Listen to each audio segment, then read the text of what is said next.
Hi guys, எல்லாரும் நல்லா இருக்கீங்கன்னு நினைக்கிறேன். நான் இப்பதான் டியூஷன் முடிச்சுட்டு உள்ள வந்தேன். என்னோட பெரிய பிள்ளை வந்து எல்லாத்தையும் கட் பண்ணி வச்சிருந்தாரு. ஸோ நான் இன்னைக்கு என்ன ப்ரிப்பேர் பண்ண போறேன்னா, நைட்டுக்கு dinner idli and dosa with sambar. So அதை நம்ம இன்னைக்கு ப்ரிப்பேர் பண்ணலாம் காய்ஸ். ஸோ எல்லாருமே நீங்க செய்யற மாதிரி தான் நான் செய்யறேன்னா, நான் குக்கிங்லாம் வெல் வேர்ஸ்ட் இல்ல, ஓரளவுக்கு எனக்கு தெரிஞ்ச வரைக்கும் தான் செய்யறேன். அதனால இன்னைக்கு அதுதான் செய்து நாங்க சாப்பிட போறோம். வந்து நீங்களும் வந்து சாப்பிடுங்க. உங்க வீட்டுல டின்னர் என்ன சமைச்சீங்கன்றத சொல்லுங்க. இந்த சாம்பாருக்கு ரெடி ஆயிட்டே இருக்கு. நெக்ஸ்ட் பாசி பருப்பு தான் போடணும்.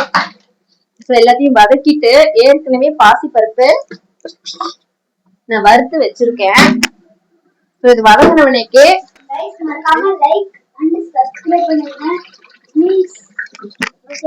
லைக் அண்ட் சப்ஸ்கிரைப் பண்ணுங்க, மறக்காதீங்க, மறந்துடாதீங்க.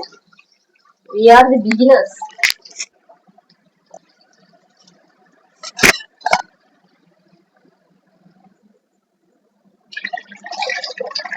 பாசி பருப்பு எல்லாமே போட்டுட்டேன்.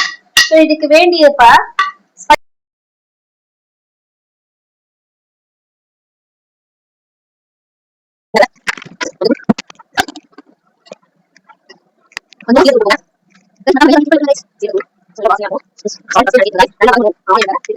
நம்ம வீட்டு மிளகாய் தூள் அரைச்சு வச்சது. மோஸ்டா அம்மா அரைச்சு கொடுத்து அனுப்புவாங்க நான் ஊருக்கு வந்தேன்னா. சோ இது மட்டும் நானே அரைச்சேன். தீந்துருச்சுன்னு சொல்லிட்டு நானே அரைச்சுக்கிட்டேன். எல்லாத்தையும் ஃப்ரை பண்ணிட்டு அரைச்சுக்கிட்டேன். கைஸ், இன்னைக்கு உங்க வீட்ல நைட் என்ன கமெண்ட் பண்ணுங்க கைஸ். சோ வேற ஏதாவது நான் மிஸ் பண்ணிட்டேனுங்களா? நீங்க அதையும் எனக்கு கமெண்ட் பண்ணுங்க. நான் எல்லாமே கரெக்டா தான் செய்துட்டு இருக்கேன்னா, ஒன்னே ஒண்ணுதான் செய்யணும். என்னன்னு சொல்லுங்க பாப்போம். கருவேப்பிலை, கொத்தமல்லி, இது ரெண்டுத்தையும் நான் போட்டுறேன் கைஸ். அதை போட்டுட்டு நம்ம விசில் விட்டுனாக்கா நம்மளுடைய சாம்பார் ரெடி.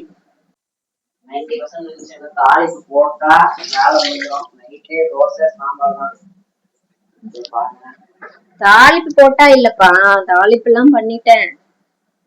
கறி லீவ்ஸும் கொரியாண்டர் லீவ்ஸும் போட்டுட்டுனா முடிஞ்சிருச்சு. இப்ப நம்ம க்ளோஸ் பண்ணி வச்சிடலாம்.